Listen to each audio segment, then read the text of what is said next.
WWE announced that next year's Elimination Chamber, while they still have an Elimination Chamber until Mark Shapiro decides to kill it, will be held at the United Center in Chicago. There you go, Chicago, man. I'm telling you, Chicago's a big hub for wrestling. Chicago, and I say this as a native New Yorker my entire life, I can sit here and say that I do believe Chicago, if you had to pick one city that has the best wrestling crowds, it would be Chicago, right? New York is great. There are cities in Canada like Toronto that are great, the UK, but Chicago has got to be number one.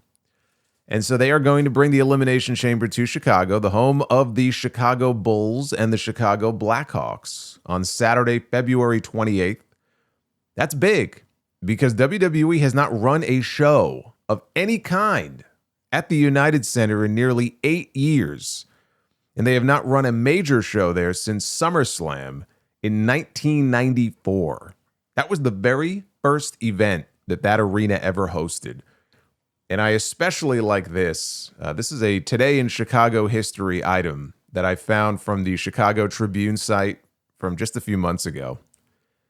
Breaking the seal on this dolled-up barn was not the Rolling Stones, as originally rumored, but rather the sophisticated artistry of the World Wrestling Federation's SummerSlam 94. And with the three tenors already booked through the upcoming millennium, Bret Hitman Hart, Lex Luger, and The Undertaker seem like the next logical lineup. And in the steel cage match, Hart defeated Owen Hart, and The Undertaker defeated himself. I don't know why that made me laugh so much when I read that for the first time. It just sounds so ridiculous. But I mean, it's classier, I guess, to say that The Undertaker defeated himself than to say The Undertaker beat himself. What better way to break in the new arena than having The Undertaker beat himself in the main event? Oh, man, I'm 5 years old. You know, the bigger story here from the original newspaper article is this. This is legitimately from an article that was done after this original first ever event at the United Center. Other virgin customers who dared to venture out of their seats meandered throughout the boundless confines, trying to find restrooms, exits, and mustard. It took me almost 15 minutes to get 2 Italian sausages, said a visibly distressed Audrey Donaldson. Then they told me they have no mustard. You expect the high prices, but not bad service. Her son Brandon chimed in. Tell them to get mustard packets so you can fix your food at your seat before it gets cold. You know, it's been 30 years. Hopefully they've addressed the mustard situation by now. But that's one of my favorite matches of all time from that SummerSlam show, the Bret Owen cage match. I don't know that anything on this Elimination Chamber show could possibly top it, but they'll have their chance. Now, I said that it was the first event of any kind there in several years. In 2018, they ran a house show there because the Allstate Arena where they usually run was already booked. And that show had a main event of Roman Reigns beating John Cena. That's actually the reason they're running the United Center this time instead of the Allstate Arena, because they already have a Monster Jam freestyle event booked that day.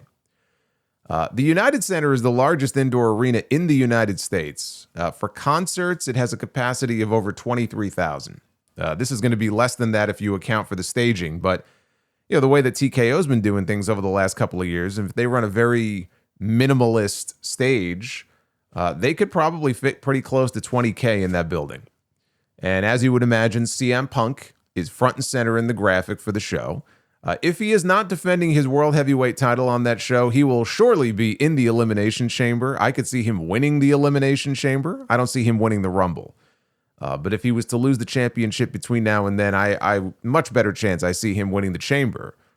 Punk has a very unique connection to that arena because it is the place where he returned to wrestling in 2021 and made his AEW debut, which is still one of the loudest reactions that I have ever heard on a wrestling show.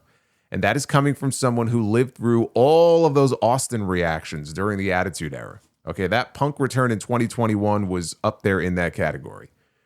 And I have sometimes gotten questions over the years about why WWE always runs Allstate and they never run the United Center. Now, I think it has mostly to do with costs.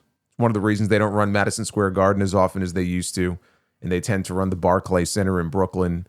It's very expensive to run the United Center relative to whatever the deal is they have with the Allstate Arena.